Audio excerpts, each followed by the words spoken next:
कहते हैं जब ईश्वर जिंदगी देता है तो सागर भी रास्ते बना देते हैं, शूल भी फूल बन जाते हैं। मगर जब वो जिंदगी छीनता है तो एक तुच्छ वायरस भी मौत दे देता है। जैसा कि आप सब देख रहे हैं कि इस समय पूरे देश में कोरोना ने किस तरह से त्राही त्राही मचा रखी है। हर जुबान पर बस एक ही चर्चा है, पर क्या आपको नहीं लगता कि इस कोरोना नामक वायरस को हम ही लोग खाद पानी दे रहे हैं? कहीं ना कहीं हम ही इसके जिम्मेदार हैं कि आज इसने हमारे देश को इस तरीके से संक्रमित कर रखा है।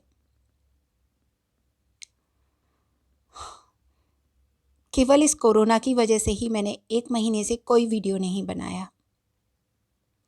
लोगों की इतनी बुरी हालत चल रही थी कि मेरा कुछ मन ही नहीं हुआ, लेकिन अपने व्यूअर्स की और अपने फ्रेंड्स की रिक्वेस्ट पर आज मैं आप सबके समक्ष आई हूँ।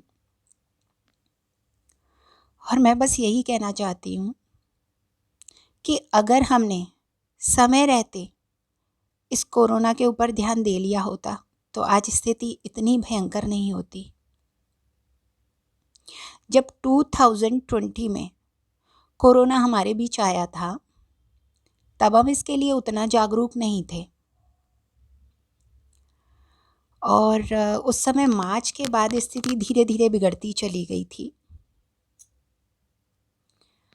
प्रशासन भी उस समय इतना व्यवस्था अच्छी नहीं कर पा रही थी, तो इसलिए हमारे प्रधानमंत्री मोदी जी ने उस समय लॉकडाउन कर दिया था।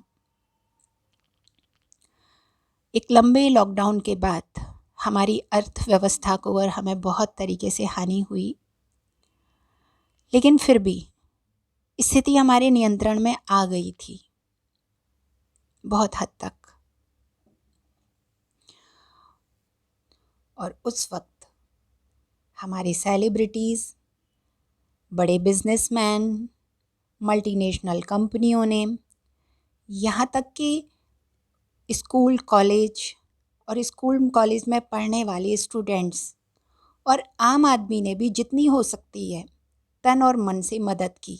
तन मन धन सबसे मदद की और स्थिति धीरे धीरे हमारे नियंत्रण में आ गई।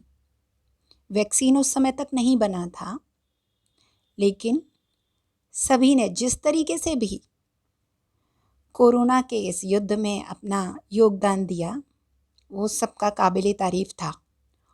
और बड़े बड़े देशों ने भी ये मान लिया कि भारत में स्थिति उतनी नहीं बिगड़ी जितनी बाकी देशों में बिगड़ी थी, और सब ने भारत की इस बात के लिए जमकर तारीफ की। लेकिन फिर कुछ समय बाद जब वो नियंत्रण में आ गया तो लोग फिर भूल गए और फिर से उन्होंने वही लापरवाहियां बरतना शुरू हो गई कर दी, जबकि लोगों को पता था कि इसकी एक दूसरी भयंकर लहर आने वाली, कि ऐसा पहले से ही तय था। लेकिन ना तो हमारे देश की सरकार ने, ना प्रशासन ने और ना देश की जनता ने इस ओर ध्यान देने की कोशिश की। जो स्थिति सुधर चुकी थी वो फिर से वही भयंकर स्थिति पे पहुंच गई। उस समय जो स्थिति कुछ महीनों में जाके पहुंची थी, कोरोना पेशेंट उस समय कुछ महीनों में जाकर इतनी संख्या में पहुंचे थे, वो अभी कुछ हफ्तों में ही आ गई है। वो पूरे देश में इतनी भयंकर स्थिति आ गई है। क्यों? क्योंकि हमने कोविड प्रोटोकॉल का पालन करना पूरी तरह से बंद कर दिया था।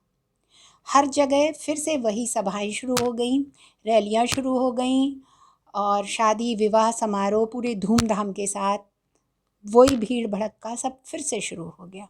यहाँ तक कि कुंभ मेले में भी इतनी भीड़ उमड़ पड़ी। कितने ही साधु संत आश्रमों में संक्रमित पाए गए। कितने लोग इस चुनावी रैलियों की वजह से संक्रमित हुए, और एक संक्रमित रोगी 10-15 और लोगों को संक्रमित कर देता है, ये हम सब जानते थे। तो क्यों हमने इस ओर ध्यान नहीं दिया?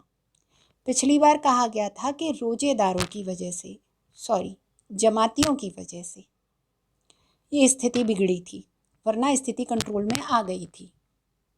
लेकिन इस बार तो जमातियों ने भी कुछ नहीं किया, किसी रोज़ेदार ने कोई दिक्कत पैदा नहीं की, लेकिन फिर भी आज स्थिति हमारे नियंत्रण में नहीं है, क्योंकि हम भूल गए सोशल डिस्टेंसिंग, मास्क और सैनिटाइज़र, बार बार हाथ धोना, सफाई, ये सब हमने भुला दिया।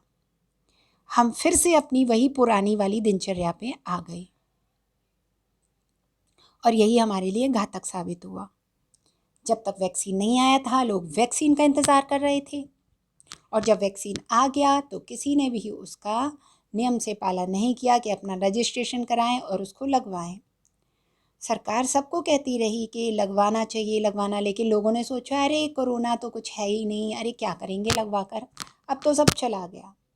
पिछली बार स्थिति गांव में बहुत अच्छी थी, लेकिन इस बार ये धीरे धीरे इसने गांव में भी पैर फैलाना शुरू कर दिया। तो अब जब वैक्सीन आ गया है तो हमें सबको इसकी दोनों डोज लगवाना आवश्यक है। अब हमें सरकार को इस सब के लिए उत्तरदायी नहीं ठहराना होगा, अब हमें स्वयं जागरूक बनना होगा अपने स्वास्थ्य के लिए, अपनी सुरक्षा के लिए, क्योंकि ये हमारी ज़िंदगी है। कितना अच्छा होता अगर इस साल जैसे और चीज़ें रोक दी गई तो हम इस चुनाव को रोक देते और जो वक्त उसमें लगा वो हम लोगों की इम्यूनिटी बढ़ाने में, वैक्सीनेशन करवाने में, स्वास्थ्य संसाधनों के विकास में लगाया जाता, तो आज स्थिति कुछ और ही होती और हमारा देश भी दूसरे देशों के आगे पहले की तरह नए आदर्श स्थापित कर सकता था। पिछली बार हमारे देश ने दूसरे देशों को इतनी सहायता मुहैया कराई क्योंकि वहाँ स्थिति खराब थी, और इस बार हमारा देश उनसे खुद मदद मांग रहा है क्योंकि हमारे यहाँ स्थिति इतनी खराब हो गई कि आज ऑक्सीजन हमें दूसरे देशों से महंगे दामों में मंगानी पड़ रही है। कितनी चीज़ें हैं, वेंटिलेटर, रेमडेसिविर इंजेक्शन, न जाने कितनी दवाइयाँ आज हमें खुद लेनी पड़ रही हैं। और ये सब हुआ क्योंकि हमने उस अदृश्य शत्रु को कमज़ोर समझा, उस अदृश्य वायरस को हमने कमज़ोर समझ लिया, और जबकि कहा जाता है कि शत्रु को कभी कमज़ोर नहीं समझना चाहिए। अब कितना लॉकडाउन झेल पाएगी हमारे देश की जनता? और लॉकडाउन इसका कोई हल नहीं है, क्योंकि लॉकडाउन से हमारे देश की अर्थव्यवस्था को तो नुकसान पहुंचता ही है, मगर और भी बहुत से लोगों को जो डेली प्रतिदिन काम करके कमाते हैं, कितने ही कलाकारों की स्थिति बहुत बुरी होती जा रही है। कब तक लोग मदद करेंगे? और वैसे भी जैसे ही लॉकडाउन हटेगा भीड़ फिर से टूट पड़ेगी। इससे तो अच्छा है कि लॉकडाउन न लगाकर हम अब नियंत्रण में रहना सीख जाएं। अब हमें एक बार फिर से जीवन को धैर्य और सकारात्मकता के साथ शांतिपूर्ण तरीके से जीने पर विचार करना होगा। जो है जितना है उसमें प्रसन्न रहना होगा, और तभी हम अपने आने वाली पीढ़ी को तन और मन से स्वस्थ रहना सिखा पाएंगे।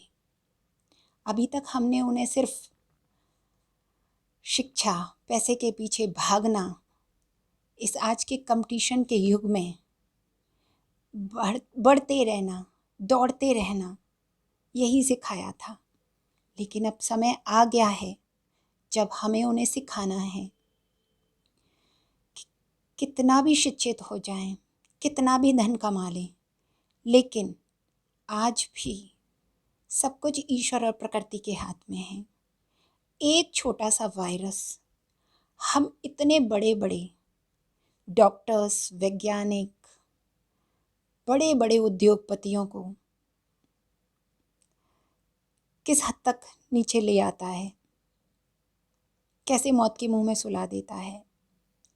तो अब हमें फिर से संतोषी प्रवृत्ति अपनानी होगी।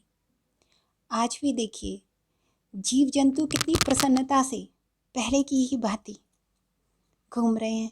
जितना हम उनको दे देते हैं, जितना भी मिल जाता है, उसी में प्रसन्नता से रह रहे हैं। वो कभी बहुत सारा धन संग्रह नहीं करते, कोई कोठी बंगले नहीं होते, पर कितनी प्रसन्नता से रह रहे हैं। और हम इंसान कैसे भाग दौड़ रहे हैं। जब हमारे किसी एक रिश्तेदार की मौत के बारे में सुनते हैं तो हम सब दुख और भय में डूब जाते हैं। और अब तो हर दिन बस यही न्यूज़ सुनने को मिल रही है कि वो नहीं रहा, अरे वो चला गया।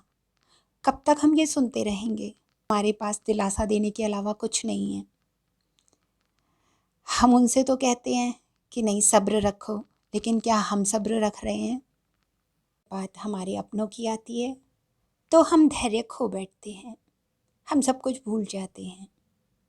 लेकिन अब हमें धैर्य और शांति के साथ इस विपत्ति का सामना करना है। हमें समझना होगा कि ये ईश्वर और प्रकृति की तरफ से मानव जाति को एक दंड है। अब तक इतने डिसीजेस हुए, चिकनगुनिया, डेंगू, स्वाइन फ्लू, लेकिन हम नहीं सुधरे और फिर उसे ये कोरोना वायरस भेजना पड़ा। शायद अब हम समझ जाएं और फिर से ऐसी गलती ना दोहराएं। तो इसी के साथ वीडियो बहुत लंबा होता जा रहा है। आगे की बात मैं आपसे अपने अगले वीडियो में करूँगी और उम्मीद करती हूँ आप मेरा आशय समझ गए होंगे। और मेरी कोई भी बात अगर आपको अच्छी नहीं लगी हो तो मैं उसको क्षमा चाहती हूँ, पर मैंने जो भी कहा वो सत्य कहा और सत्य ही कल्याणकारी होता है और सुंदर होता है। Thank you.